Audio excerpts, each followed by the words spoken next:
Hey guys, this is the WalterFootball.com After Dark Show for April 16, 2025. The 2025 NFL Draft is just 8 days away. So it's time to do another 2025 NFL mock draft. It's the last one we're going to do on the show until the actual draft. And we're going to have a draft prop show as well next week. We can get into draft prop, some discussions as well. If you guys have any questions, we'll read them. Any questions about anything, we'll answer them as we do our 2025 NFL mock draft. Before we do the intros and do the mock draft, please hit like, subscribe, comment below, share this video, visit the link in the description for the merch store. As always, I'm wearing something from the merch store. It is the AMC 801 shirt. This is financial advice. Do not buy AMC stock. You will lose money. You can get that shirt as well as anything else on the merch store. You can pick your colors too. You go in here. You want a pink AMC shirt for some reason, you can do that. You click in here, you change the color. We have a lot of options here. We have mugs as well. We have our apron. Gonna be adding some stuff during the summer. So anything you buy here will support us. So you can go to Amazon as well, buy my books. I have 3 of them. The most recent one is Jerks of the College Years, where I spent 6 years at Penn State and I made fun of people. That's the gist of the book. So it was a lot of fun to write, and I think you guys will have a lot of fun reading it. Also, please consider super chats, super stickers. That's the best way to support the show. We've had some great super chats last week. Slew, John Sanders, helping us as always. You guys are the best. Also, in the past, Degeneron, Can Make an Eagle, RMAC, The Boss, Karmic, and several others. Thank you so much for your support all these weeks, and any continued support in the future, we really appreciate it because YouTube ads pay nothing. All right, we are joined by the best NFL draft analyst on the planet, nay, the entire universe, Charlie Campbell, senior NFL draft analyst at WalterFootball.com. Charlie, how's it going? It's great to be back with you. It's exciting. We got the draft next week. Can't wait. But also excited to really try and hopefully, I guess, beat the tea leaves for us, and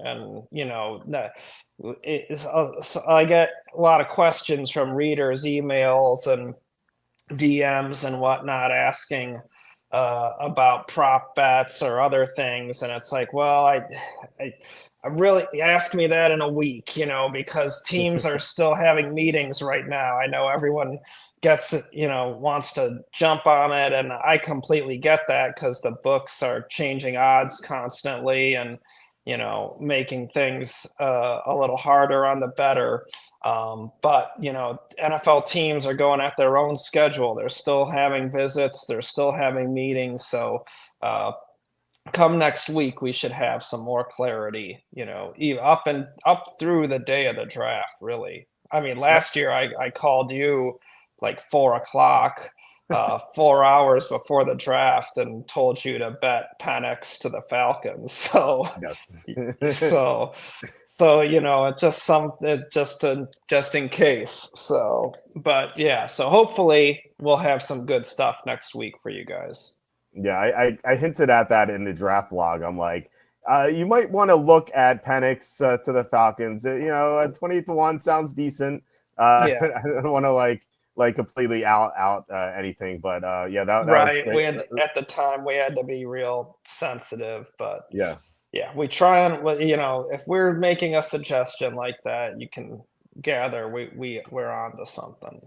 Yeah, it's greatly appreciated. But yeah, I'm looking forward to some more great bets. I get the question all the time. Like we had Ben Wassley on Thursday, and we had some draft prop questions because we just looked at some of the draft props, and like every question I'm like, well, let's wait till what Charlie says in a week and a half.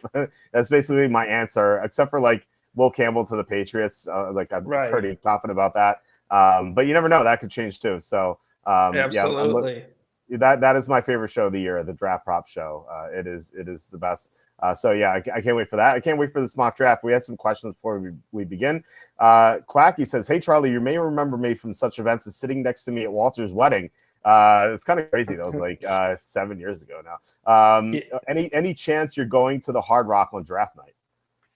No, I don't think so, man. I would. It sounds fun, but typically I'm working the laptop at home, putting out links to try and get readers information on what I'm hearing, but also links to scouting reports on players that their team just drafted, so they can get extra familiar with guys. So it's exciting night, but Walt and I are both working a late one, that one. So unfortunately, no drinks and fun at Hard Rock. There's barely any sleep that weekend. It's insane. It's all work all the time, and I'm asked that all the time too. I'm like, are you going to the draft? Do you think you'll make it? I'm like no, I just have so much work to do. I would love to go to the draft. Maybe when I'm retired one year, and in the distant future, like maybe I'll go to the draft one time. But like right now, we're just doing way too much work to go to the draft, unfortunately. But yeah, again, it would be a lot of fun though. The boss says biggest Walt Football super sticker incoming post draft. I'm looking forward to it. So thank you, the boss. Really appreciate it. Pollyanna asking, why are you both not high on Mike Green? Apparently he is a short first rounder. Yeah, I've seen some props indicating that he's a first rounder, but you posted on a hot press that Mike Green is not as teams aren't as bullish on Mike Green as some would think, right? Yeah, it only takes one to fall in love. So it definitely, I think he's in that possibility because this draft, there's just so much parity between the players going in the early 20s to the guys going around pick 40. So it's really going to be beauty is in the eye of the beholder there. But I can say that from talking with team people that some teams have significant character concerns with Mike Green. Some have said he's not a bad kid at all, but there is off the field stuff there. So when you factor that in, and you also consider he is about 6'3", 250 pounds, some teams view him as kind of being a one-trick pony speed rusher, and that kind of works as a flash in the pan at times, but without a ability to win with speed and power, can be hard to be a consistent pass rusher year after year in the NFL. So there's that side of it as well, that some teams feel he's undersized, he's not going to hold up as a run defender, and so there's the evaluation on the field and then the makeup, and so that combination I've kind of has led me to have him as an early second. We used to have him in the first round during the football season. I think we were among the first to put him up there. But then, as we got this info from sources, I just kind of bumped him down a little. And it's such a deep D-line class that it can work against a guy like that, where they can say, well, this guy, we have a similar grade and he doesn't have character or makeup concerns, so let's go that route. So for example, like the Boston College edge rusher Donovan Iziraku, I could see him going ahead of Mike Green because they're similar kind of players, but he doesn't have the makeup concerns. So it is challenging though to predict that group that's in that 20 to 40 range. So he's definitely a contender. Yeah, I just put Zeraku in the first round for the first time to the Redskins at 29. So yeah, Mike Green has been in day two for a while now for us. How about those Twinkies? Thank you, Tom, for texting me about the Twins. So really appreciate it. The fantasy first down. Ben commenting, dropped in time for shout out. Honored. Ben's gonna be on the show on Thursday, so looking forward to that. Craig says, "Bummer. I'd figured to be working, but I thought I'd ask." Yeah, it's always a bummer that they can't join. But one year in the distant future, when we're both retired. The boss says, "I think this is great. Let me know. First round parlay: Emanwari, Booker, Grant, James Pierce, Luther Burden, Tuamalo, Arroyo. $10 to win $50,000 if all those guys go in the first round." That's a big payout. What do you think about this question? Man, I don't think that's gonna happen, but for $10, why not? I mean, for if you're only wagering $10, that I think it's possible. I'd say that's probably like a 20% chance, just because of JTT and Arroyo, especially, even Burden, I could see. I think, but I do think a parlay of like Eman Wari, Booker, Grant, and then you could maybe throw in like a Malachi Starks. I think you could do a parlay like that, and you might have like a, plus 200 or something like that. In which case you're gonna, it might not be a huge payout, but I think that would hit. So you tweak it a little bit, that might get you a conservative one. But yeah, that 50K sounds nice out of $10, so I'd take Yeah. that shot. Yeah, you could do the Evan Daniels strategy. Evan joins us on Tuesday during the season, where he says like it's kind of like what you were saying. Do a safer parlay where you bet a little bit more, but you win a lot less, and then you could use, because you have some equity in it, you could do like a $10 to win 50K. Just do a longer shot that way. So you could do both. The parlays Charlie suggested you do like $50 to win whatever, and then that covers you if you lose the $10. So I think that would be a good strategy if you want to do it that way. Way to go, Charlie. Saw you with Coach Gruden, says Paulino. Oh yeah, thank you. Yeah, that was a fun little exercise there. Paulino asking, has Charlie heard anything on New England liking Jalen Walker?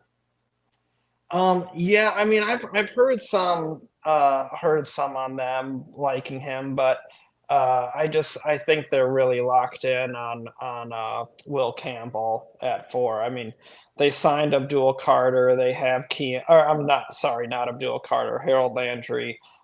They have Keon White. They put in money in Milton Williams. You got Barmore with a nice contract. So just I think left tackle is obviously such a gaping hole, and with Drake May needing that, and that this whole Elliot Wolf is the pseudo GM there. He's got everything staked on Drake May panning out. If Drake May doesn't pan out, he probably gets fired. So you got to support that quarterback. So I would be shocked if they didn't end up taking Will Campbell.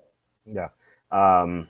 Yeah, it definitely sounds like it's going to be that way. What about the Giants? Jimmy in Newton says Jackson Dart. What do you think about the Giants liking Jackson Dart potentially? Yeah, I mean, I think it could be possible in round 2, but I don't think that they would. I'm actually going to pull up some notes I have from a source on that. Okay. As you do, as Charlie is the GOAT, says G Chuck. So I agree. Thanks, brother. Yeah, I don't think they have him as a first rounder.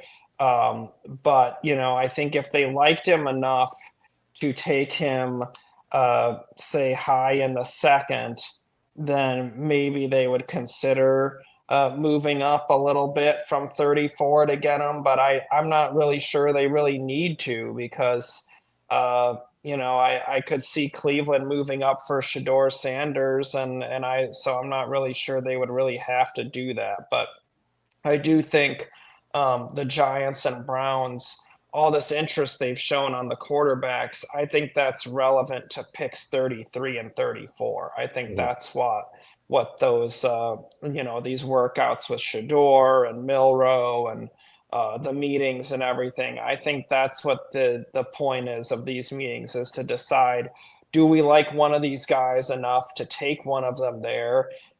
Question A, and then question B, do we like them enough to trade up into the first round to make sure we get them? Because if you're trading up into the first round, you're really thinking, I mean, obviously there's a bunch of teams in the 20s that aren't going to take a quarterback, but the Rams kind of stick out as a team you might want to jump in front of, just given the way the Stafford thing kind of evolved over the winter there in January, February, and you just wonder if the Rams are starting to consider that Jordan Love, Aaron Rodgers kind of prepare the guy, possibility.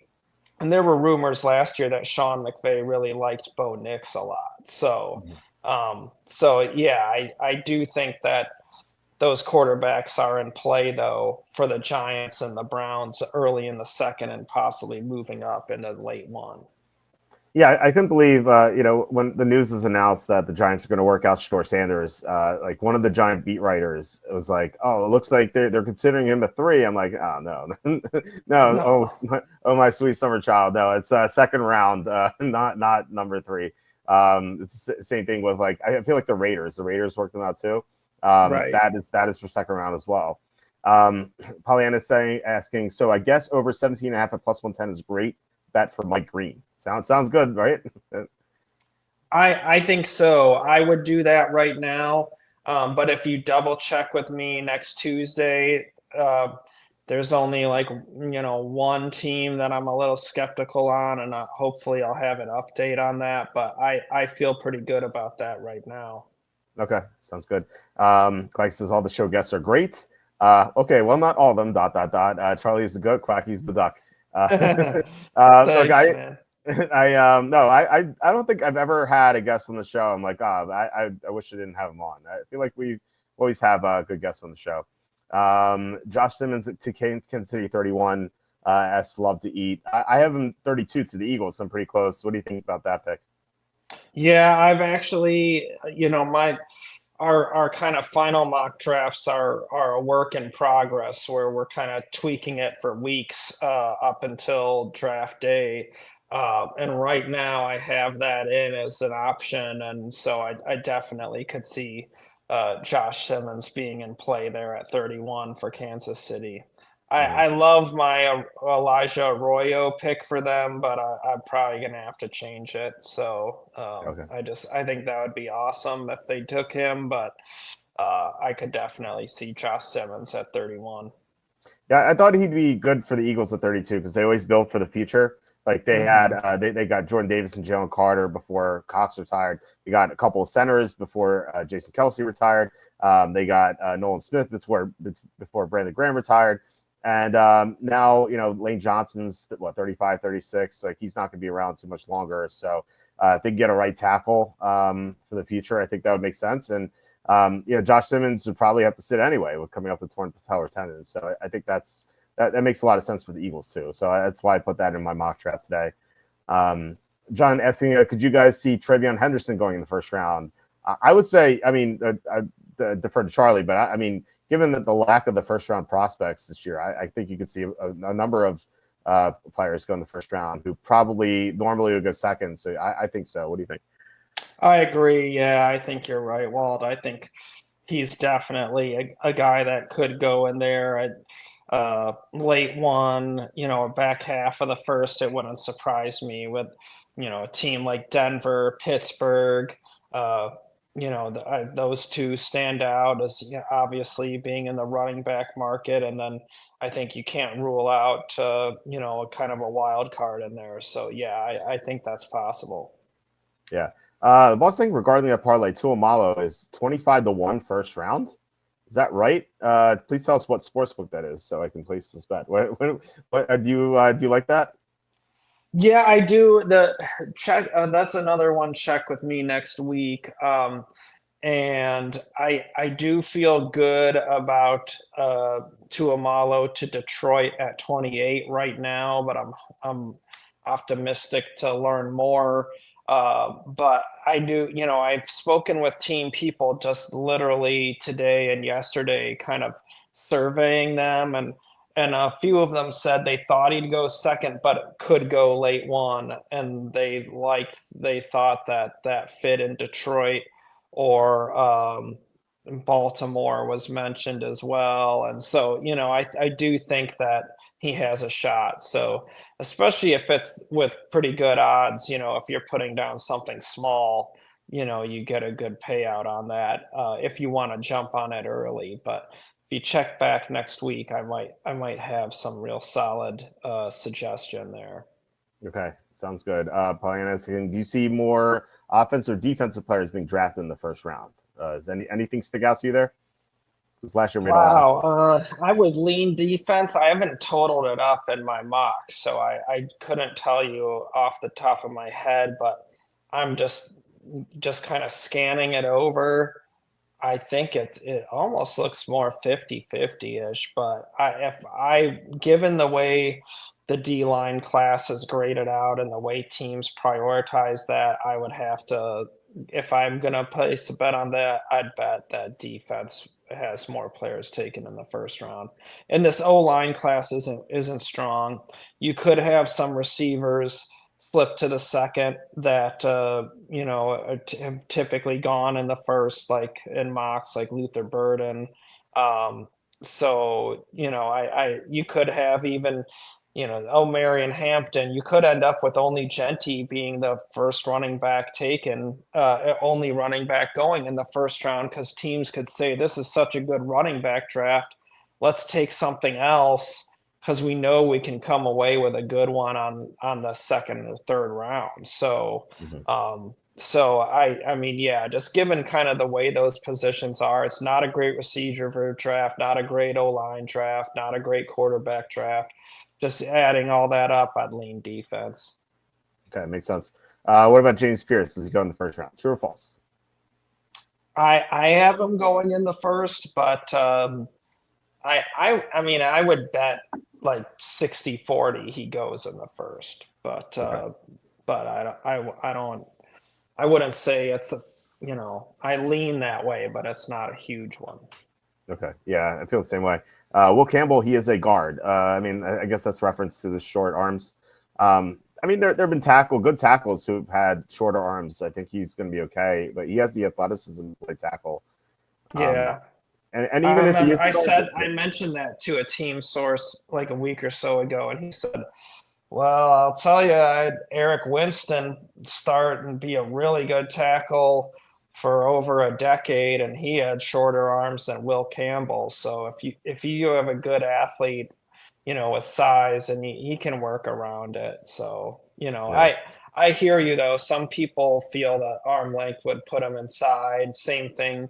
The size would put Membu inside, and Banks even. So, that debate's going to be had. But I think a lot of those teams will look at those guys as draft them at tackle, and if it doesn't work there, then you kick them inside. But uh, obviously, tackle's a premium position, and you can't bank on getting a starting caliber player after the first round generally. yeah. Even if he is a guard, the Redskins taking Brandon Sheriff, number 5 overall, Right. a while ago. Quentin So Nelson, exactly, 6. exactly. So I mean, you've seen guards go that high before. Matthias said, I would fire the owner of the Giants if he allows a quarterback to be taken when the GM and coach about to get fired at the end of the season, if not sooner. It's a weird situation, right? They Yeah. take the guy like this is going to be part of the next regime. So I can see the Giants just not taking quarterback, but maybe the owner insists on it. I don't know. It's very strange.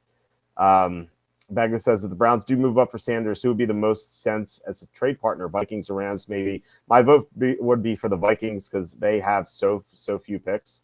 I Yep. believe they have 4 picks. They have 24, 97, 139, and 187. So it makes so much sense for them to trade down. Anyone else come to mind? Yeah, I definitely thought the Vikings that jumped out at me. The Steelers are another one.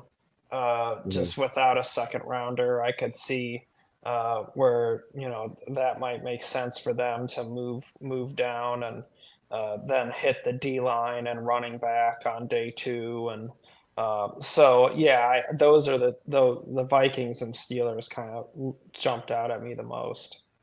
Yeah, John asking how many quarterbacks do you think will end up going in the first round? I say 2. What do you think? Yeah, I think too. I Okay. I don't. I've seen prop bets of like, uh, two and a, over under and 2.5, and I'd go with the under myself. Okay. Mike asking who goes first, Henderson or Junkins? My vote's for Henderson because of his pass protection ability. What do you think? Yeah, Yep. yeah. Oh man, that's a coin flip. I mean, I think Henderson's kind of the hotter prospect because of that pass blocking and what he can do in the passing game, and you can run on the choice routes underneath, which is super appealing. The only thing I would that kind of gives me a little pause is just that Judkins has been more durable, and I'm not sure if there would be any medical lean that would help Judkins in that regard. Okay. James asking anything new on the Jaguars at 5. Is Mason Graham in play there, or are they still looking at offensive line? Yeah, I'm working on that one, and I'm hopeful that we'll have something interesting there. So, um, I think that D line, O line are in play, but I'm also thinking edge rush could be in play there too. So, check back with us on that one. Okay, and what about 6? How likely is it that the Raiders take Gentry at 6? I like Johnson / Membu / Graham. All makes sense too. What do you think? Yeah, I'm more inclined to think that they take something other than Genti at 6, especially when you consider that uh, their offensive coordinator Chip Kelly had Henderson and Judkins last year at Ohio State, so they could target one of them at pick 37, which I have in the mock. And then, they have a guy that comes in that's really talented that also has a background in the scheme and the offensive coordinator. And then you could potentially land a number one corner like Johnson or beef up that O line and Membu. I do think that, you do have to consider as well the nepotism angle of the NFL. I know it sounds a little weird, but Pete Carroll's son is the run game coordinator there. And, I think Pete wants to try and set his son up for success and help him have, a good career as a coach. So having a strong run game would definitely help that. So taking an offensive lineman and then a running back could be a nice tandem to do that. That help Geno Smith, help Bowers. But then so yeah, and even Genty there too. You can't rule that out. But Mhm. I'm hoping we'll have more info on that here next week. Okay. And what about John asking, do you think Will Johnson could drop because of his speed? What do you think? Yeah, I mean, I think it could cause somewhat of a drop, but I have a hard time thinking it's going to be that far because there's just so many teams in that top 16 that could use help at corner. You got Arizona, Atlanta, Miami. I don't think you could rule out San Francisco, New Orleans, the Jets. I mean, the Raiders, obviously, the Jaguars. I don't think the Jaguars will take them, but all those teams could use cornerback help. So it's just hard to see that many teams passing on him, and he ends up going and not going in the first half of the first round. By the way, this is a spoiler for tomorrow. Actually asked Grok to do a 2025 NFL mock draft for us, just to see what it would come up with. And if you ask Grok to do a 2025 NFL mock draft, they will give you Will Johnson and they will give you Willie Johnson. It's like two guys in the first round. So you'll see it tomorrow. I think it's pretty funny. There's also something cool that on the mock draft. They the second time it did it, it referenced some stuff and it referenced us like 5 times. So I thought that was pretty funny. Could Charlie write a scouting report on Desmond Watson? It's like the second. I actually got a request from that as well via text from my friend. All right, I'll try and work it in. I'm cranking out the final ones here this week, so I'll try and I'm gonna add it to the wish list right now. So Nice. I can't guarantee it, but I will make an attempt. I can promise you. All right, sounds good. Nolan to be drafted before Simmons is +110 on DraftKings. Based on draft, seems like a solid bet. I actually have Simmons going before Nolan. I can't place Nolan. I have issues with that. Yeah. What do you think about this? Feels like a coin flip to me. What do you think? Yeah, I completely agree. Nolan's a challenging player to place, late one or second round. Just the character, some real bad tape from Texas A&M, and then improvement and everything. He's just a tough player to project. So It's a coin flip to me. Okay. Lofty says McMillan's going to slip. Would love Kansas City to drop back and get him. Yeah, I mean, that would be nice for them. Rob asking, Ibuka news, heard that he won't get past the Texans today. Any word on that? Rob, please tell us where you heard that. I would love to see that rumor and like who said it. There's so many unreliable people who report the draft, but there are good reporters as well. So it's we actually have a list on how people have done in the past. But I would like to know who reported that. Have you heard anything about Ibuka? Well, actually, I was on Houston radio last night, and they were asking about Ibuka and Josh Simmons, obviously. It sounds like there's definitely chatter there in Houston about him. I'll be asking around team people and see what they say. I do think he's in play there. But, you also got to keep in mind the time of year, and, the Texans might also be nervous that they really want Josh Connerly or Josh Simmons, and they're worried that someone's going to grab them in front of them. So you got to consider the time of year right now. And I think that when you look at their picks as a pair, considering they already have Nico Collins and Tank Dell on the roster, I think they kind of get more of a talented combination by taking Simmons or Connerly in the first round and then looking to get a receiver on day two. Because their pick at 58 in the second round, you're not going to get a starting caliber left tackle at 58. That's just not going to happen. But you probably could get a receiver there that could come in and help you and compete to be a contributor rotational guy. Okay. Nick asking, have you heard any medicals about Jihad Campbell, Colston Loveland, Josh Simmons, etc.? Have you heard anything about that? I feel like stuff's like that, like it's quiet, like remember Jawan Taylor was supposed to go 9 and he fell to the second round. Like no one knew anything about that. Like has anything like that come out? Not that I've heard. I've heard that there was some concerns about Jihad Campbell with the shoulder and stuff, and then Simmons. Would he be ready? But I haven't heard anything that it's been bad enough to get them like ruled out or taken off boards or anything like that. Okay. Paulina says, if you think McMillan's slipping 2-1 golden first receiver, you can get that. Yeah, thoughts on the Giants workout with Sanders. Yeah, we talked about that earlier. We think it's for 35 and not number 3 overall. What's the latest with Trey Amos? Seems to be picking up steam. Yeah, Charlie posted a stock up for Amos recently. So yeah, it sounds like he's moving up. Yeah, definitely. He's in the mix to be the third corner off the board. I mean, that's a tight group, hard to peg between him, Barron, Ben Morrison, Siobhan Revel. It's tough to say, but he's definitely in the running. Okay. Paulina asking about over 8.5 defensive linemen in the first round. A week ago, it's plus money. Now it's minus 150. Do you still think it's a good bet? Let me see. I mean, yeah, I guess they probably wouldn't consider Abdul Carter one.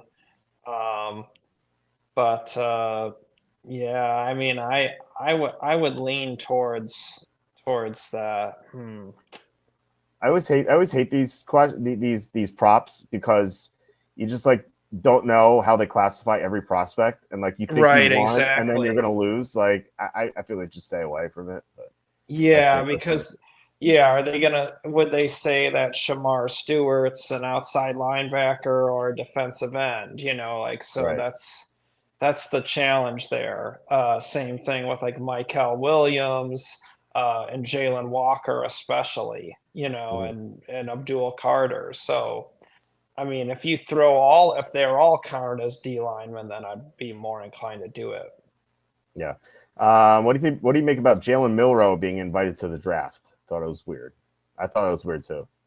Yeah, I did too. That's surprising to me, but I think he's definitely not going to go in the first round. I think that's be interesting to see if he decides to stay for night 2 or if he's out after not getting picked in the first. Mhm. Ben asking, odds on Tyler Booker falling out of the first round. Will guard contracts rising lead to guards being valued higher in the draft? What do you think Yeah, about I think so. I don't think he's gonna fall out of the first round. I mean, I've repeatedly through the spring and stuff have heard he's projected, 15 to 25 range. I actually have him going just in front of that to the Colts at 14. And I know teams just love the character, love the kid, plug and play guy. And I completely agree that the guard contracts, definitely make him, I think, more valuable. And because you're going to have a cheap starter for 5 years at a position that's getting more and more expensive every year, every run through free agency. it? Okay. Which teams are in play for Gentry if the Raiders pass on him?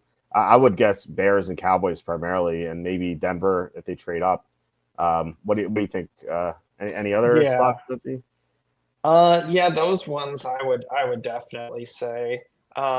Yeah, I mean, do you think Cincinnati could do something like that? I mean, probably not, but is it possible? Maybe. Mhm.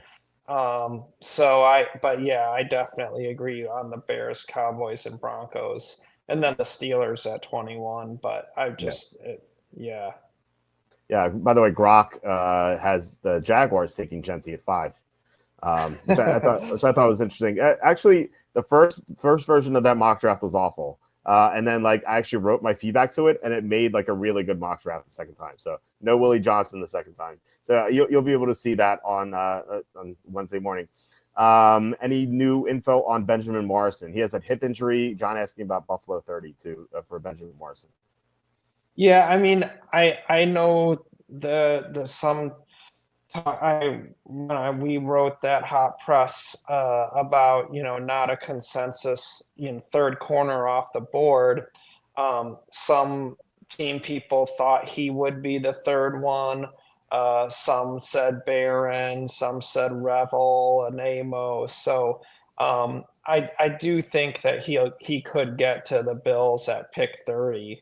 So I think his range is basically, you know, 20 to 40, 20 to 45, in that kind of ballpark. Okay. We had $2 super chat from Degeneron. Thank you so much, Degeneron. Dan missed the first part. Hope you guys are well. You can just rewind, but yeah, thank you so much for your continued support, Degeneron. Really Thanks, appreciate it. brother. Yeah, absolutely. John says only 4 times Carroll picked in the top 10. He either took a quarterback or offensive lineman. So interesting take there. So I mean, yeah, it makes sense. Like you mentioned cornerback, Johnson or Willie Johnson, if you want to call him that, or offensive lineman. So I guess not Genty, I suppose. Yeah, I feel like that, just kind of based on the convos we've had there, that might not be as likely. So hopefully we'll have something nice and playable there. John asking about Tyler Warren, Jaguars, Jets, Saints, Bears, other. I'm going to Seattle, but I think that he would be gone by Seattle. I have trouble fitting him because in Me the too. teens, there's only one team that could take in the Colts, I think. Mhm. And I like Booker more to the Colts. So I have trouble placing him. So it's either like put him super high in the top 10 or have him fall like maybe a team moves up for him. So I just put him to Seattle. Maybe Seattle trades up a few spots. But yeah, you said you have trouble placing him too, right? Yeah, I do. I mean, I've had him going to the Saints, but I definitely think that fit to the Bears does make some sense. I think I don't see it with the Jets as much, or the Jags, but I do think the Saints and Bears are possible. I think Seattle's possible. But yeah, it's just he's a difficult player to project on kind of who's going to be willing to take a tight end, in Yeah. that range. Yeah, in relation to that, James asking, what do you think about Loveland's over under 18 and a half? So, I mean, I would go over just based on what you said. It's like hard to find spots for them. I have him at 20, 22 to the Chargers. right? Yeah, So me too. Yep. okay. Nick says Tony Pauline was the reporter who said Ibuka not getting past the Texans. Yeah, Pauline's a good reporter, much better than many others out there. There have been draft reporters who've gotten like everything wrong. We actually have a list of accuracy on the site, so I'll have to check that out and see like what specifically he said.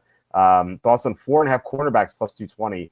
The first round feels like a lot. I think I have 3 in the first round, maybe 4. 5 is kind of a stretch, you know. Yeah, I mean, if 5 is a stretch, and you'd also want to make sure that they're including Travis Hunter Right, as a right. corner. So if Yeah. they don't have him classified, that makes it even harder to see. Yeah, Bagley pointing out Kean White was invited to the first draft last year and he fell out of the first round. So yeah, Miller, I don't understand that at all. Maybe they want someone featured for day 2, but it's kind of strange. Chuck saying for reference, the classified prospect will drop prop bets by the classification given on NFL's website. Okay, good to know. But then again, like you never know. Sometimes you hear a draft pick and then they say a position. You're like, that's a weird. Like, why would they classify him as that position? So you'd have to worry about that too. Let's say Luke asking Walt, have you ever given any thought to giving the site a refresh, or at this point is it the Windows 95 vibe part of the brand? We did 2 years ago. We redesigned the whole site 2 years ago. Maybe it's like Windows 98 instead of Windows 95, but I still think it looks better than it did before. I don't know. I mean, like what specifically? I think it looks good. I don't know, but then again, I'm not one for aesthetics. Clark says you got to have big boys in the offensive line. Yes. Yeah, it was updated a couple years ago. Yeah, exactly. Dolphins safety 7-1. That's interesting. They really need an offensive lineman, but safety is definitely in play. What do you think? Yeah, I like that one because you're kind of getting 2 bites at the apple there between Starks and Eman Wari. And then in terms of the offensive line, yeah, I definitely see that as a possibility. But they do have Patrick Paul, who they took in the 2nd round last year. You have Liam Eichenberg, Austin Jackson. So you do have some veteran guys who could potentially kind of fill out that compete to be that left tackle. And the safeties, I like the Ife Melifanu signing. I thought that was a nice value for them. But I think having Ashton Davis as a starter is pretty scary. So I think ideally that's a 3rd or 4th safety backup player. So I definitely think safety is a real possibility for them. Okay, we had a couple questions on Jade Barron. Do you think Barron's in play for Miami? Do you see his range as more 19 to 26? And also, will Jade Barron's arm length and teams feeling he may be suited for nickel? Will we see Barron on Charlie's why the slide list? So what do you think about Jade Barron? Yeah, I could see that. I just know that some teams felt that the media kind of overhyped him a little bit. They didn't feel that he really kind of fit as an outside corner that could just line up and play man to man.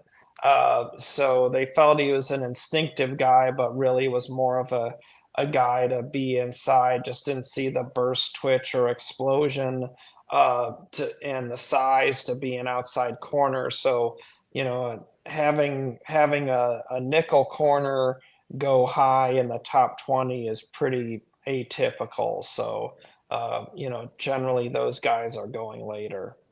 Okay. Nick asking, what direction do the Panthers go if Jalen Walker and Mason Graham are off the board? Tyler Warren, maybe? I had Michael Williams there before. What do you think? Yeah, I mean, I think Tyler Warren would be a consideration, but if I was gonna uh, put it on, I'd agree with Walt on Michael Williams. I think they're just gonna really target defense in the first round. Yeah, no, Charles asking, you had Jalen Walker's DE2. Where do you think he ends up going? Yeah, we both have him going to Carolina right now. So it seems like that's it feels like every mock draft has the Panthers taking Jalen Walker. Even Gronk has the Panthers taking Jalen Walker. So let's see, Charlie, what teams are you most confident predicting? Let's ask that question. Man, that's a always evolving thing.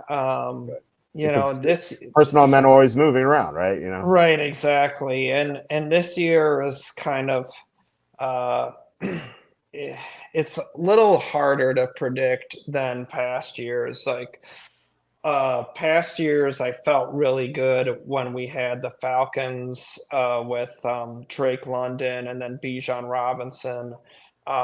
This year, I don't feel as good with that spot given where they are in the first round. We also hit, obviously, on Jahmyr Gibbs to the Lions. Don't feel as good with them picking low. When a so some of those picks that we kind of were ahead on. Those teams, it's harder to kind of get when they're lower because they don't know. Like Detroit last year really liked Terry and Arnold, but they didn't think he would slide low enough to get within range, and then he did. So we didn't have that mocked for them, and so it's tough to say. I mean, if you ask me that in a week, I might be able to give you a better answer. See what we can find out over the weekend and end of this week. Yeah, and what I was saying with like personnel men moving around, like if your source is like John Smith and like he's with Team A, like the next year he could be with Team B, and like suddenly you have a different team source. Exactly. Yeah. Is that right? Yeah. Wade asking if the Raiders pass on Genty, do the Broncos trade up? Genty said he would much converse to Denver. Night, everyone. Yeah, I mean, I talked about before. I think Denver is definitely a possibility to trade up. I don't think in the top 10, maybe they move to 11, but it feels like they don't have that many needs, and so like why not go after your biggest need? So I think they are a possibility too. I see Nick in the draft. I would love to see you guys have him on the show one of these days. Yeah, definitely up for it. Absolutely. And so James asking what range do you think the safeties go round one? Any lean first one off the board? Both over under set at 23.5 right now. I'll say Manawari has the most upside.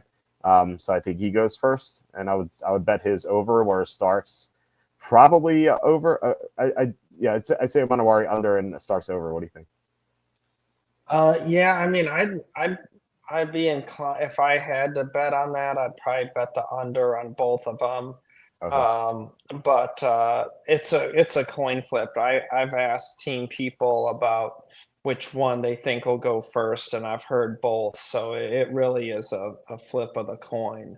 But Eman Wari did have kind of the more impressive workout portion of the draft process. So he's got that kind of going in his favor. But I definitely could see both of them going in the top 23. Okay. All right. How about we jump into our mock draft? So we drew straws. It was a complicated process. I ended up with the first pick. So I will lead things off here, and it should come as no surprise that I'm going to have the Titans taking Shedeur Sanders. I'm just kidding. Cam Ward, number 1 overall. Feels like this is locked in, unless he like slips down the stairs or slips on a banana peel and tears his ACL. Knock on wood, that doesn't happen. But yeah, I mean, I think he's locked in to go number 1. So you are on the clock with the Browns at number 2. All right, Browns at 2. I'm going to have them take Travis Hunter. I think they've become quite enamored with him and what he can do as a cornerback and wide receiver. I think it sounds almost like they kind of like him more at receiver, but I would not be surprised if the Browns try and make a big splash by getting the Colorado duo of Hunter and Shedeur Sanders to show up there in Cleveland. Any thoughts to the rumors saying that Deion Sanders told the Browns that he doesn't want the Browns to take his son? Any thoughts on that? Like maybe preventing that from happening? I doubt that, just because I think Deion's would be. I think I think he's more concerned with his son having a big slide, and I think if he uh, wouldn't want to alienate them when they have a high pick and a high second round pick that they could move up from. So I'm not buying that right now. Okay. All right. So I am on the clock at number 3 with the Giants, and this should surprise no one. If Travis Hunter is the second pick, I think Abdul Carter will be the third pick. And then I think it'll be vice versa. If Carter's the second pick, it'll be Travis Hunter here. It doesn't sound like they're going after quarterback. In fact, I found this quote from Shedeur Sanders very interesting, where he said a couple of days ago, he said that if a team wants me, they're going to have to move ahead of the Steelers. And I was like, okay, so the two things came out of that. One is that I guess he thought his visit to Pittsburgh went well, although he could just be hyping himself up, which I don't blame him for doing. The second thing is like he's not even acknowledging that he's going to go top 5. So I thought that was very interesting. So I think we're locked in on the top 3 in some order, 2 versus 3. Abdul Carter to the Giants. You're on the clock with Patriots. And I'll have them go with Will Campbell, the left tackle from LSU, to protect Drake May and continue to build up that young core on the Patriots offense. Yeah, makes sense. I will have the Jaguars go after the other tackle, Armand Membu. I've said this a couple of times, but he had one of the greatest combine performances from any tackle, and that's not hyperbole. If you look at the measurements, the 40 vertical broad, etc., and also the wingspan, there have only been 2 in the past, 2 tackles in the past who've hit those numbers. There have been Trent Williams and Tristan Wirfs, and then now there's Membu, and actually Will Campbell hit those numbers too, but not the wingspan. So it's pretty remarkable. So the Jaguars need to protect Trevor Lawrence. He's missed the end of the past 2 seasons, so it makes so much sense to take Membu. But like Charlie said, he's going to have hopefully more info on this by next week. Yep, and at 6, I'll have the Raiders go with Will Johnson and not be scared off by the workout. I think that the Raiders could they have a huge hole at corner, and he would give them a number 1 corner, and in that division, it's something that they badly need, and I think they can hit the running back position, wide receiver, offensive line, and do what they want there in day 2. Like Cassandra's saying, missed 45 minutes. So we just started our mock draft, Cassandra. So we had a bunch of questions. Great questions, by the way. Another one from Cassandra. Why is Sanders not attending the draft? Sounds like he thinks he's going to fall. That's what I believe. Is that probably it, or is something else? What do you think?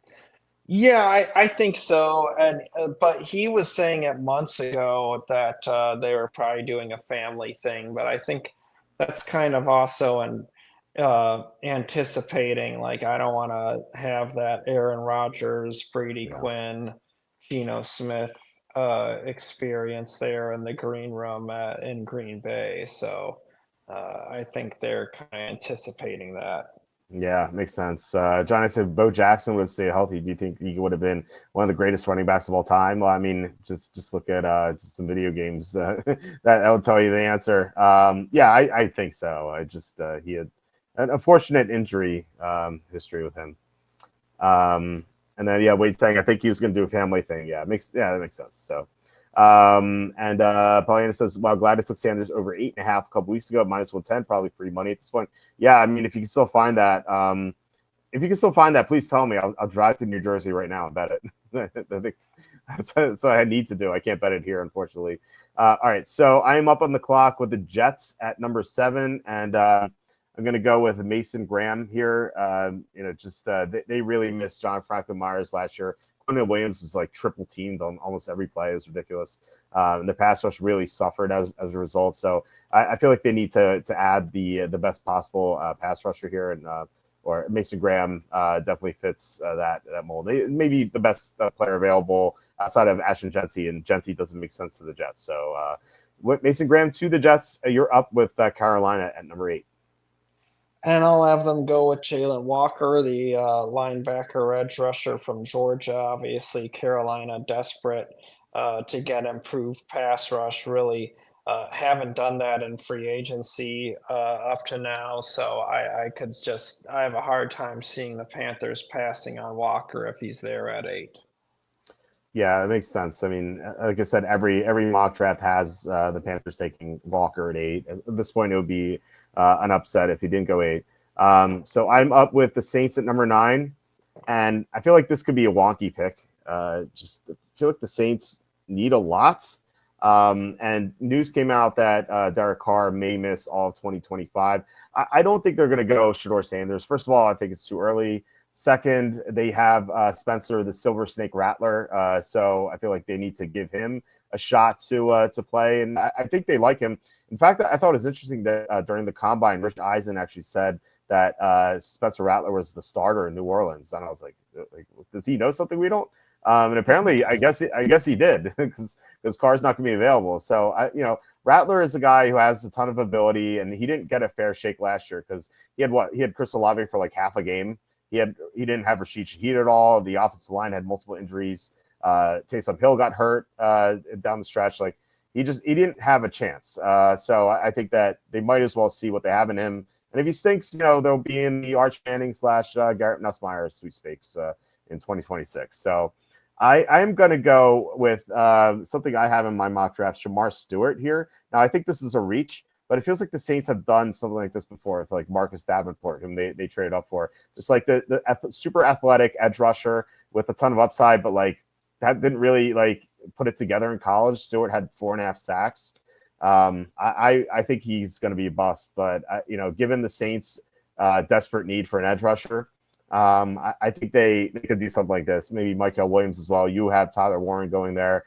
I'm kind of like befuddled with what to do with the Saints, but given their history, Stewart just makes sense, I think. So, what are your thoughts on the Saints pick before we move on? Yeah, I agree. They're one of the toughest picks for me in the first round because really there is no position on that roster that couldn't use the addition of a first round pick. So it's just hard to rule anything out. So I've gone with Warren because I feel like they really could use an offensive weapon and basically a big receiver because they have some guys with speed and Olave and Rashid Shaheed, but could use a big target. And so I've been giving them Warren, but they're such a tough team to predict, such a wild card. So, you could throw anyone in there, and I could see where it would make sense given the state of their roster.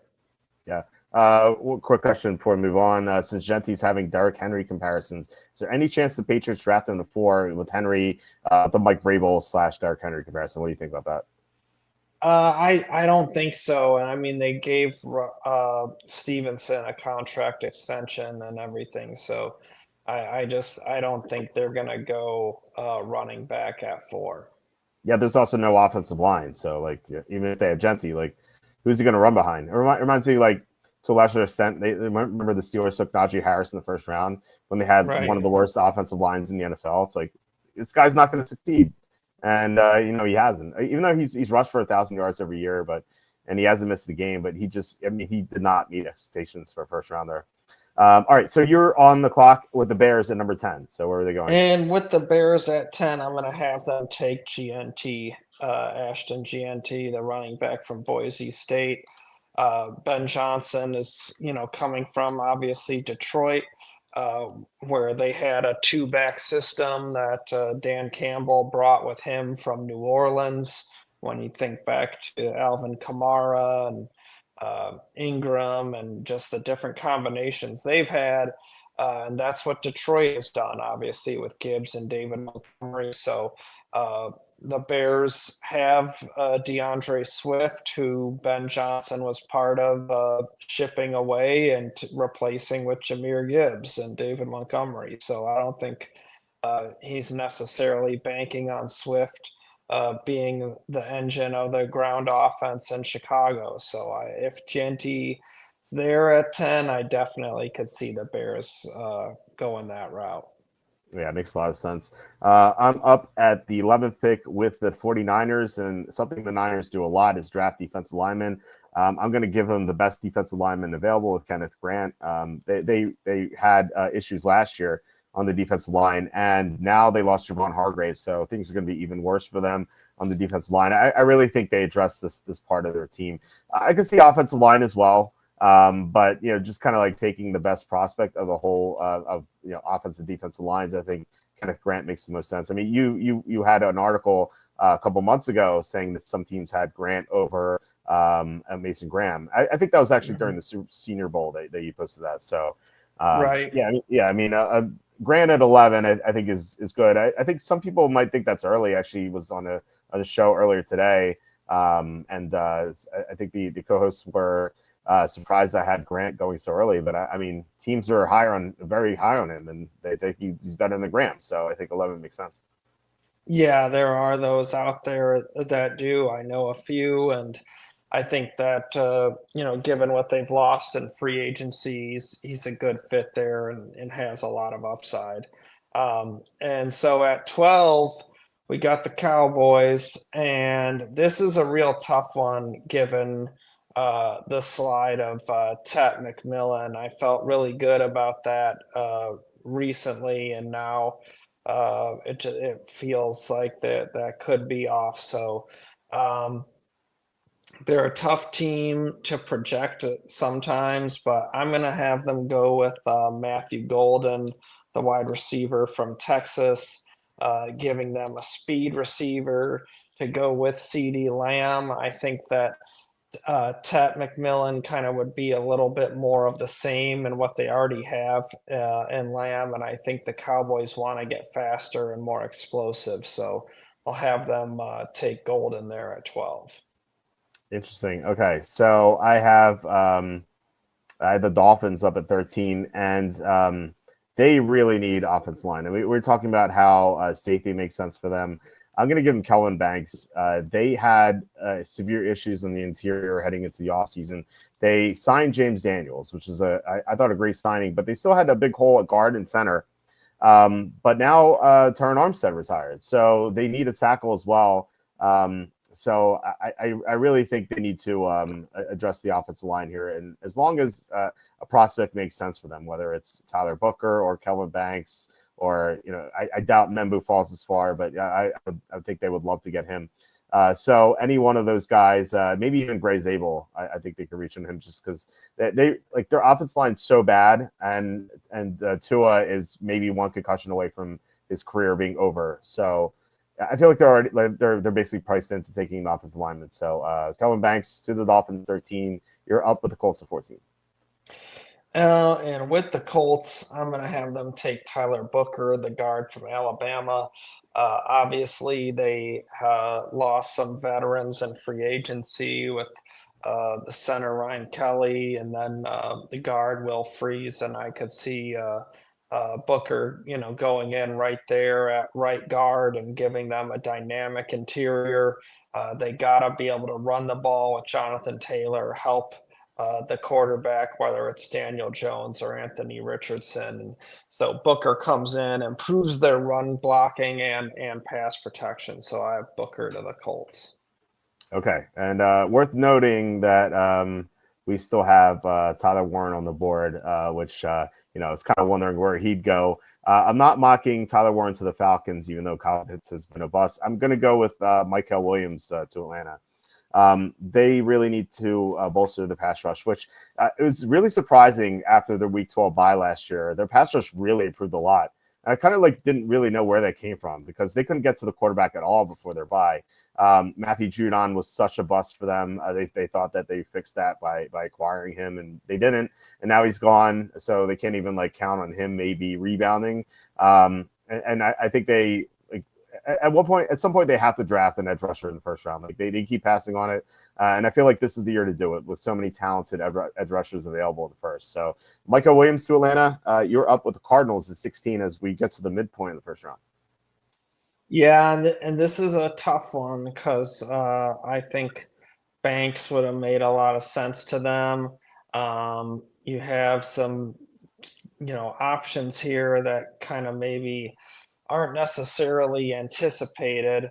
But I'm going to have them take, in this case, with the kind of falling this way, I'm going to have them go with Trey Amos, the cornerback from Ole Miss.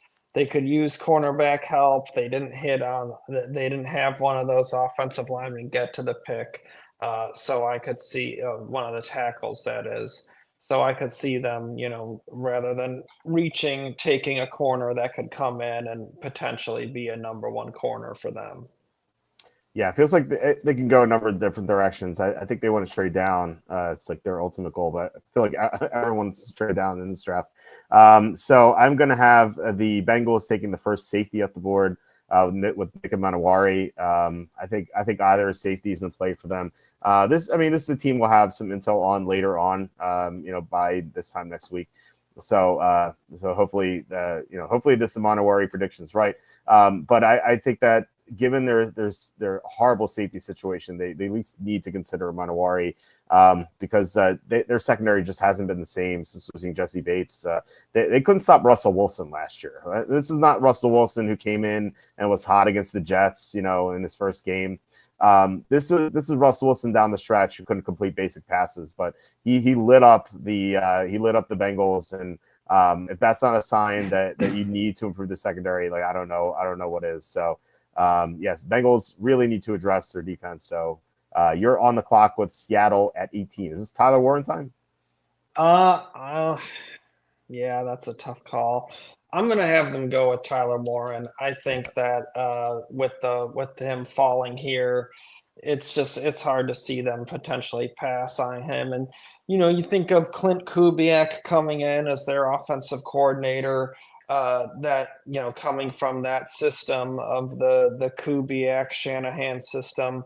They run a lot of double tight end personnel, so you can put Warren and Noah Fant on the field at the same time. And it's not like Noah Fant's a world beater.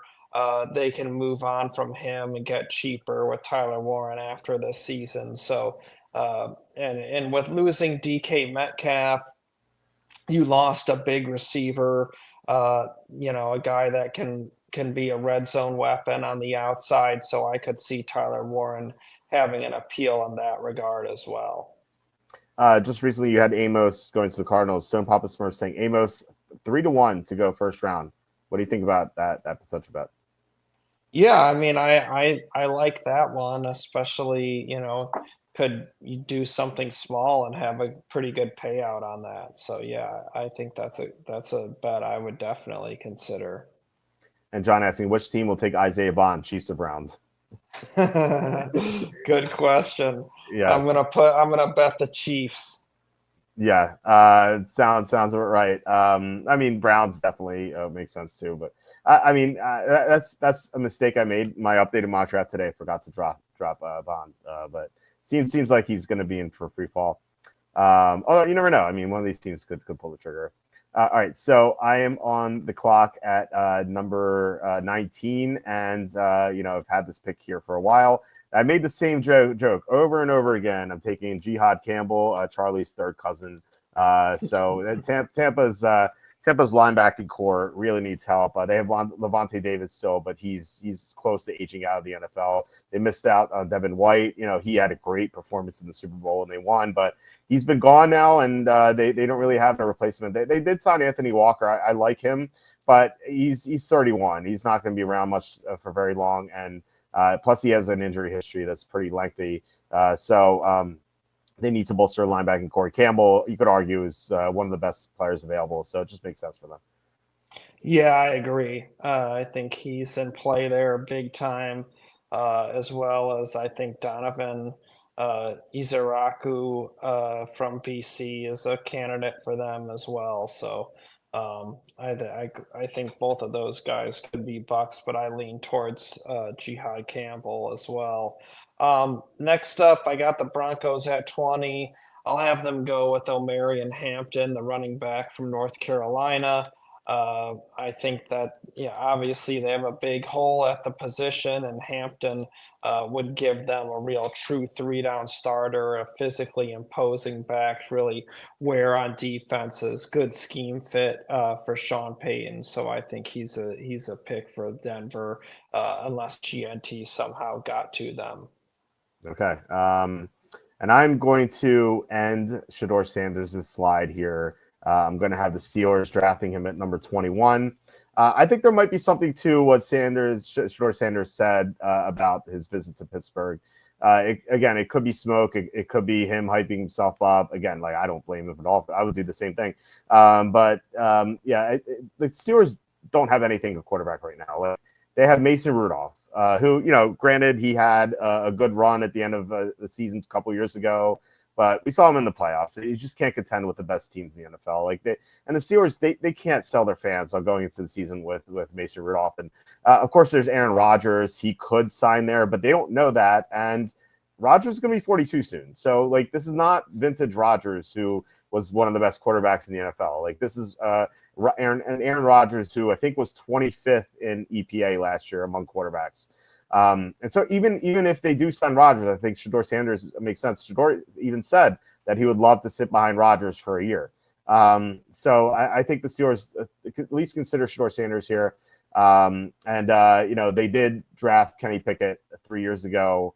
So we've seen their owner come in and say, we need a quarterback. And Kenny Pickett obviously didn't work out. It's just a disastrous pick. But I like Sanders more as a prospect.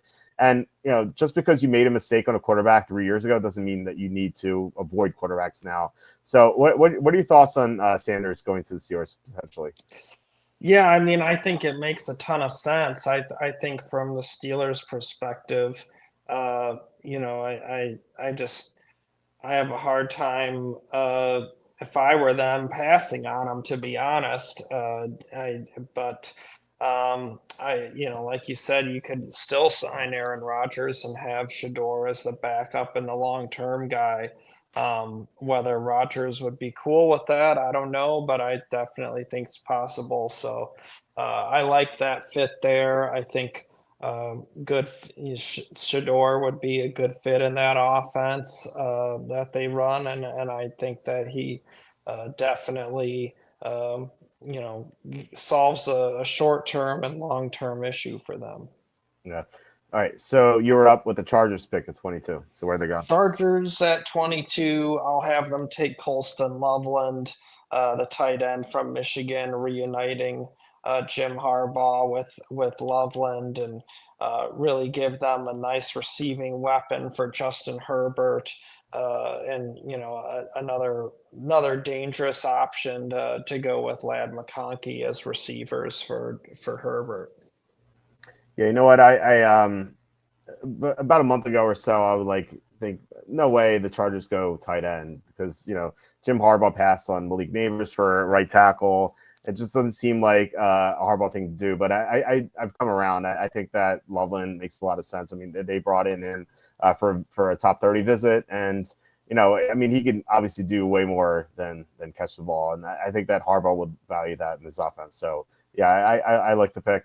I'm up with the Packers at 23, and I think they go defensive line here. I'm sure that their fans would love to go for them to take a receiver. That's what I have in my mock draft. However, we have Tetairoa McMillan available, and I think that the Packers might end this slide here. And, before, we thought McMillan could go potentially 12 to Dallas, maybe even 20 to Denver, 18 to Seattle. But they need a number one receiver. Josh Jacobs said it himself. They need a number one receiver. And I think that McMillan would qualify as such. So Packer fans will finally be happy that their team drafts a receiver in the first round. I don't think they would draft a receiver not named Bolden or McMillan here. I think it would be defensive lineman otherwise. But if one of those two gets to them, I think it's going to be one of them. So McMillan to the Packers, and their arch nemesis, Minnesota, is on the clock. So what do you have them taking?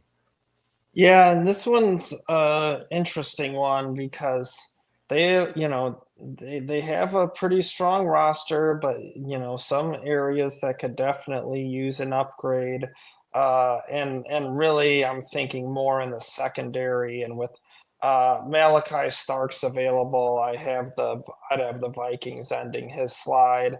Obviously, Harrison Smith can't play forever. They had some turnover next to Smith at strong safety, and Starks has that flexibility where he can play strong or free safety, and think he's a really good scheme fit for Brian Flores. So I like Starks to the Vikings if he gets there. Yeah, like I said before, I think it's likely Minnesota trades down. So that might be one pick that's almost impossible to nail in our mock drafts because well, first of all, trades ruin everything. But given that the Vikings only have 4 picks, just feels like they have to trade down. You never know. I mean, like if a guy they absolutely love falls to them, like if they feel so highly about Starks, they may just take him there. So I mean, it makes a lot of sense.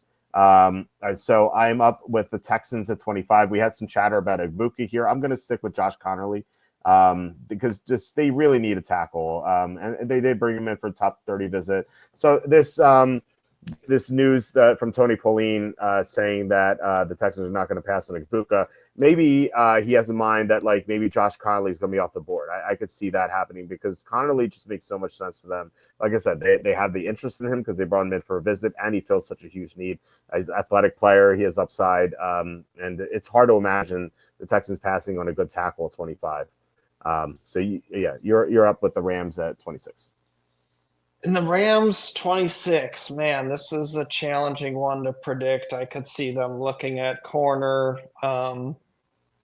potentially more talent for the defensive front seven.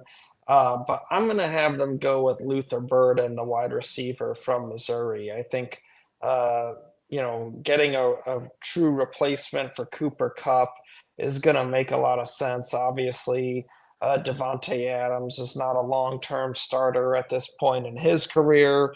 You'd figure they're going to pay Puka Nacua a huge contract, in the not too distant future. So then I think you add in Burden, he can go in and be that slot receiver, but you can also move him outside. So I think this would just build up their weapons, and I think he's a great scheme fit for Sean McVay. Yeah.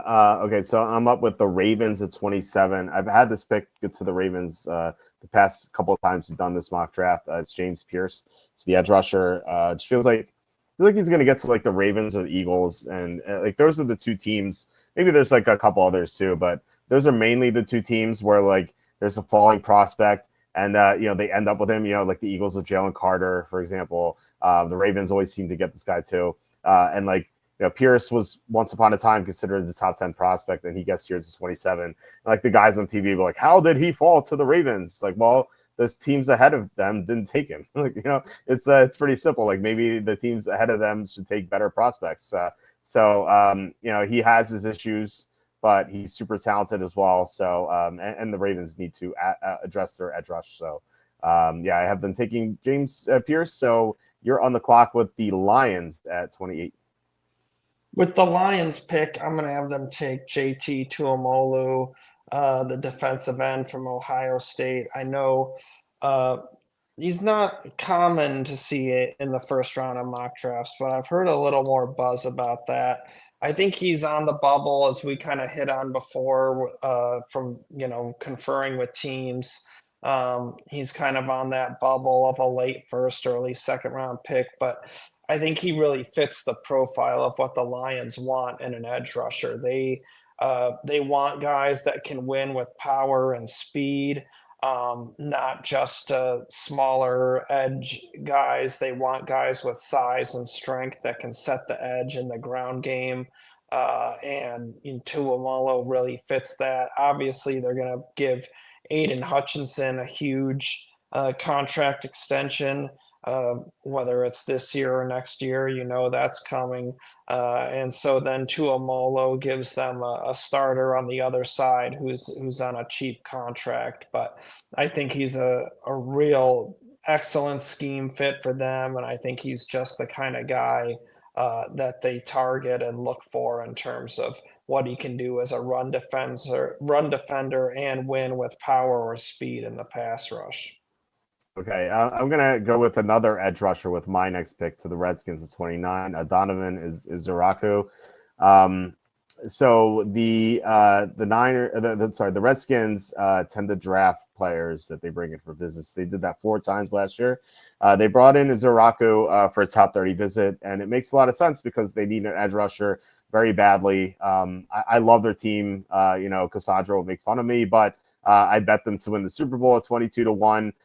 Jane Daniels is fantastic. They added Laramie Tunsil at left tackle, Deebo Samuel, another receiver to help them. And they're already great last year, so they're going to be even better. But edge rush is a weakness for them that they need to address early. And with so few picks, they're another team that doesn't have that many picks. They have 5, whereas the Vikings have 4. They have 5. So they can't like fool around and like just draft players that don't fill needs. They have to look at the edge rush, maybe receiver as well, maybe cornerback to a lesser extent. But I think edge rush is the number 1 need, and Zaraku is the player they like, and he fits the range, so it makes a lot of sense, I think. Yeah, I agree. And with the Bills at 30, I'm going to have them take Siobhan Revel, the cornerback from East Carolina. I think, Buffalo, excuse me, could use an outside corner. Revel has a big cornerback, has speed to carry verticals, so I think that's going to be helpful with the tough opponents in the AFC, but he's also physical, gritty, willing tackler, which I think is a real fit for Buffalo. So I think Revel or Trey Amos could be in play for the Bills. Amos is off the board, so I'll have them go with Revel. Speaking of Rebel, Pollyanna is saying Rebel was 4-1 yesterday to the first round. Now it's only plus 140. Think your mock draft changed the lines? I think so. I mean, well, I know that Jeffrey Benson, who's the manager of the Circa, follows me on Twitter. So I know that people do look at our mock drafts. So that could have had a factor. I don't know if other mock drafts made the move as well, but I mean, Charlie has had the most accurate mock draft. He had it last year. He's had it 4 times in the past 8 years or so, or 9 years. So I mean, I think if you're setting the lines for the draft, it would be very foolish not to look at Charlie's mock draft. So I think that definitely had an impact there. We have 2 picks to go. We have a couple of questions before we head out. So I am on the clock with the Chiefs at 31. So the Chiefs lost a very versatile offensive lineman in Joe Thuney, and so wouldn't it make sense for them to get a versatile offensive lineman? I talk about Greg Zabel as potentially being a pick for the Dolphins at 13.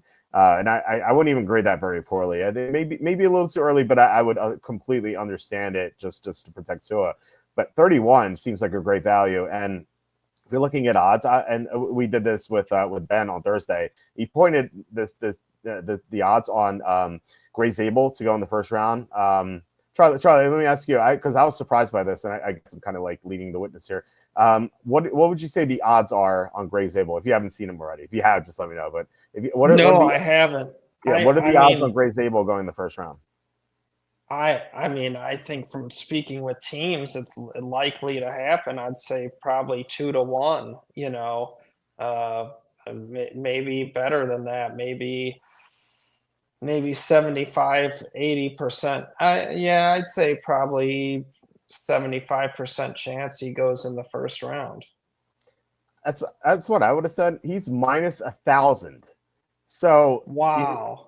So if you're not familiar with the odds, to win $100, you would have to wager 1,000 just to win 100 for Greg Zabel to go in the first round. So I know during the combine, Daniel Jeremiah said he's a first round lock.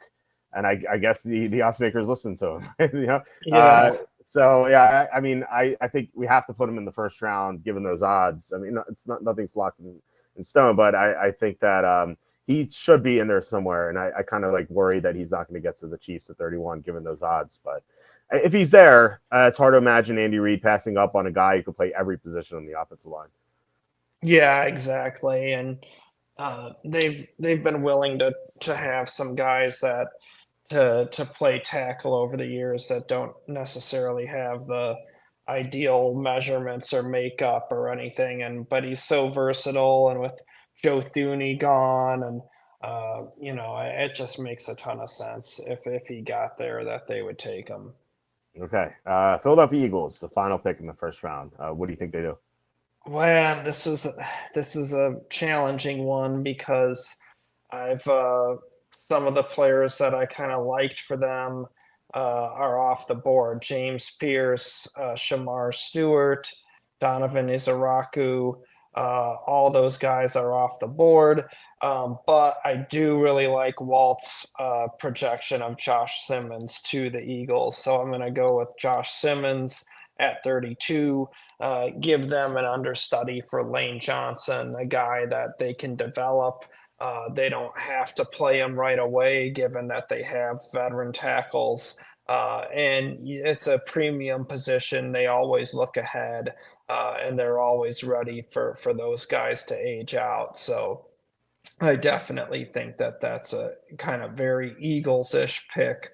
Makes a ton of sense. So I'd say Simmons at 32. Okay, that's our mock draft.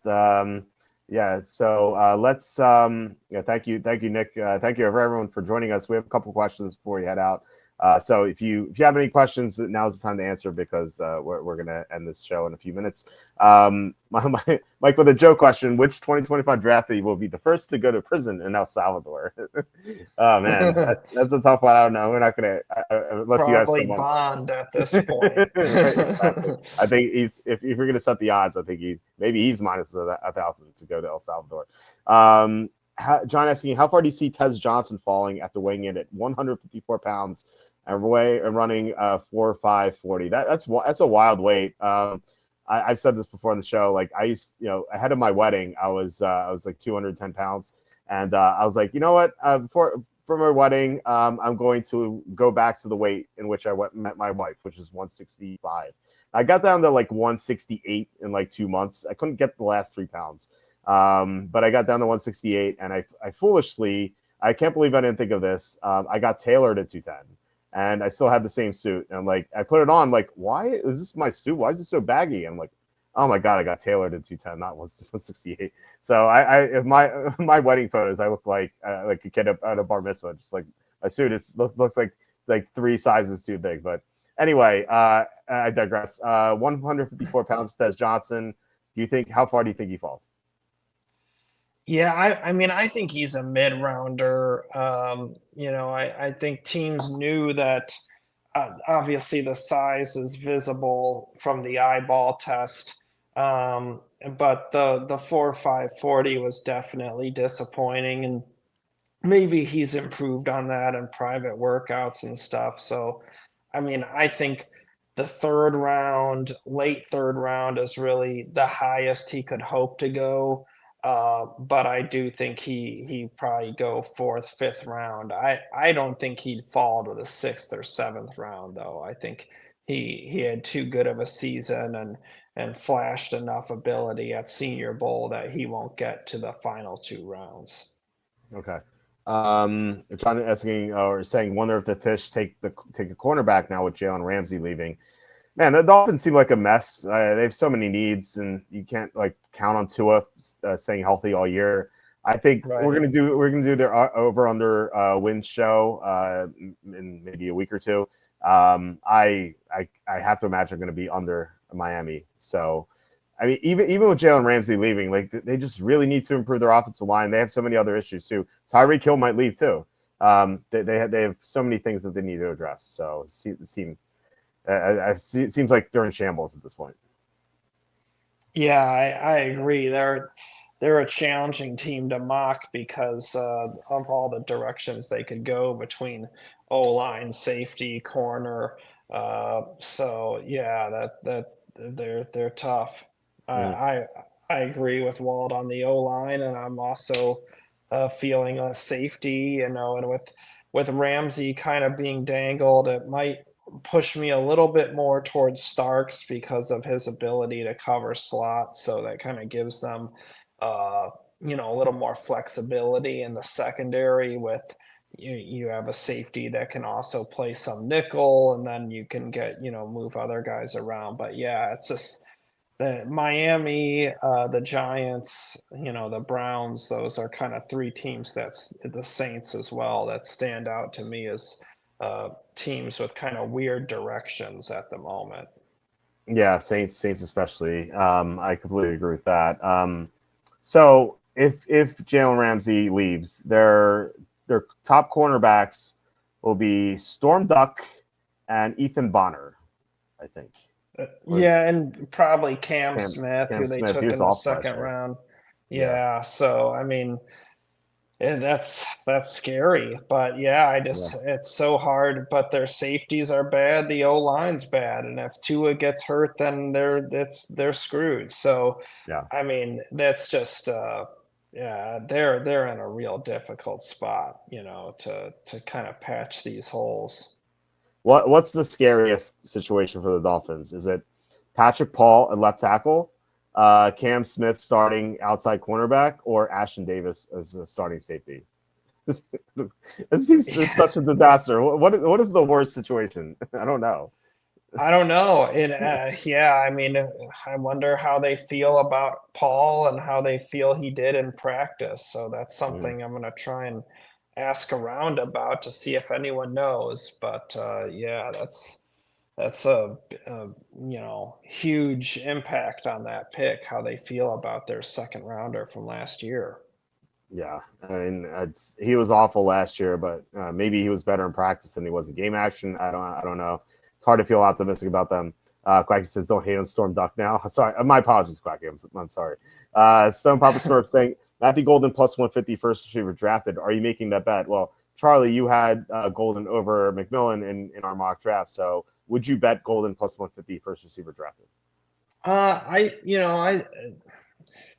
I guess at plus 150, that's not huge odds, but yeah, I mean, that's a tough one.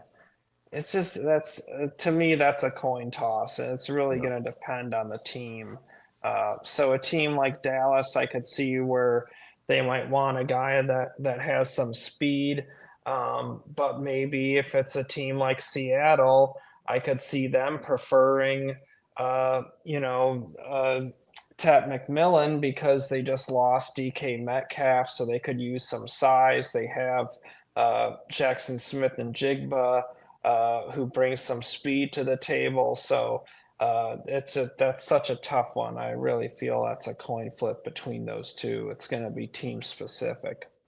I have an idea. By the way, Golden plus 200 to be first receiver drafted. I think you make the bet now, and not a big bet, but this is my idea. Is like you bet Golden plus 200 here, and leading up to the draft, there might be hype that Golden is going to be the first pick, and you might be able to get McMillan at plus money too, like maybe a week from now. So if you bet Golden now, you can bet McMillan potentially at plus money a week from now, and then you win money no matter what. So I wouldn't go big on it because like Charlie said, it's a coin flip, but make like a smaller bet and try to win both ways. I think that makes a lot of sense. Pollyanna saying, how do you like under 14 and a half SEC players in the first round plus 200?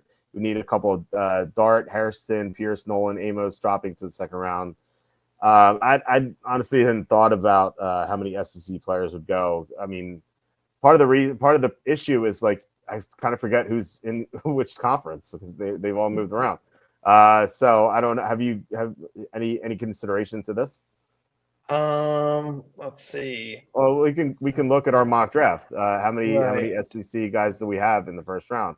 And I might need help on this because I just forget who's in the SEC. So we start with Will Campbell. That's one. Membu, I, right? I You got I have 14. We 14. had Okay, 14 okay. guys. Thank you So for counting ahead of time. yeah, that would have been, I that'd have been a just boring wrote 3 minutes. yeah, 14. So that's right on the cusp there, Yeah. and then I mean there's a few others that could sneak in and push it over the edge, whether it's guys we didn't have going in the first round like Maxwell Harrison, you mentioned Nolan. Those guys wouldn't shock me if they went. So that's a tough one. Even other guys. Landon Jackson, Alfred Collins, Shamar Turner. So there, yeah, that's a tough one. If I had to bet that, I would follow what we did and do the under, but that's a tough call. We're right at Yeah. there, 14. Yeah, it feels like a coin flip. I wouldn't bet it. Although, I mean, 2-1's not bad. Those are good odds. So maybe you can find something favorable on the over and on another sports book. That's something to consider. And last question looks like the boss asking Mason Graham over 5.5 plus 150. So is this something that we might have a better idea of next week once you get stuff from Jacksonville potentially? Yeah, I think so. So yeah, circle back with us on that one. I mean, right now, my gut instinct, my gut feeling would be is I kind of like that because really it's just Jacksonville. That's the Mhm. only team that could cause you to lose that bet because I don't see the teams in the top four taking him at all. So you're just down to the Jags, and they could easily go with O line. They could look at edge rush. So I think that's a nice bet that I would do the over on. And you might be able to hedge out with just betting Graham to go 5 to Jacksonville at I would assume plus money. So yeah, you could do it that way, or you wait a week to see what Charlie says. That's what I would do. So yeah, we're gonna have a draft prop show this time next week, so I'm looking forward to that. And yeah, episodes the usual days. So tomorrow, Kenny, I assume he's gonna be on. He hasn't said anything otherwise. Kenny on Wednesday. We're gonna have Ben Wassley back on Thursday, and then Tom on Saturday, and then next week. I mean, we're gonna have Charlie on Tuesday. I don't know about the rest of the week, but we'll have shows. Absolutely. I don't know about Saturday night. Saturday might be a little taxing for me. This day 3 of the draft is so tough. So we'll definitely have shows on Tuesday, Wednesday, Thursday, but I'm not sure Saturday. So yeah, that's it for the show. Thank you so much, guys, for watching and commenting. Really appreciate it. Thanks especially to Jenanon for the $2 super chat. Thank you so much to Jenanon. Really appreciate it. Charlie, what's going on content wise on your site? I just saw. Well, I know the answer to that because I saw all the articles you sent over. You want to tell everyone else? Yeah, we have a bunch more scouting reports going up here in this final week before the draft, and then our draft week kind of specials. Some of my favorite articles to write of the year. The players, I kind of go on a limb and point out who I feel has bust potential on offense and bust potential on defense. That's one of my kind of little annoyances I have with the general media is, when you watch the draft and when you watch draft shows, they talk like every pick is going to pan out, I know. like, Awful. so it bothers me because that's just so unrealistic and just completely divorced from reality. So I like to try and, say who are the risky guys that could go in the first round that are, like the quarterbacks 4 years ago when all those quarterbacks went and only Trevor Lawrence is still with the team that drafted him. Or, this is plenty of busted picks. So so we'll have those bust potential on offense and defense going up. My favorite day 3 sleepers. And then some of my favorite ones, my day 2 values on offense and defense, where the guys that I think are going to be the biggest steals for the second and third round. And that's really where the rubber meets the road. If you're an NFL GM, you got to hit on some second day picks to turn a roster around or sustain success. And so I really love doing those. So those are going up. And of course, we'll have our 7-round mocks starting Monday. And final position ranking updates for everything, final big board, all the whole deal. So tons and tons of content. Round 7's rough. I'm not looking forward to it. It's so tough to put together. Round 6 kind of is difficult too, but when you get to round 7, you're like, oh man, it's the bottom of the barrel here. But yeah, I mean, it's all good. Like I love doing the mock drafts. The initial edition of the round 7 stuff. Once you edit it, it's not too bad, but like putting it together for the first time is rough. John asking, will you guys be on at least one more time before the draft? Yes, we will be on Tuesday. Well, together. I mean, I'll be on every day, but Charlie and I will be together on Tuesday to discuss draft props specifically. And just make sure you get your questions ready for that as well. So, all right, guys, once again, thank you so much for watching and commenting. Really appreciate it. Please hit like, subscribe, comment below, share this video. Visit the link in the description for the merch store. Charlie, thanks for joining us. Always love having you on. I say this all the time. You are the best draft analyst in the universe, and it's great to have you on the show always. So. Thank you, Walt. Nothing but love for you and all our reader family. You guys are amazing. So we couldn't do it without your guys' help. So we're all in this together. We appreciate you. Absolutely. All right, guys, have a great night, and I will talk to you tomorrow.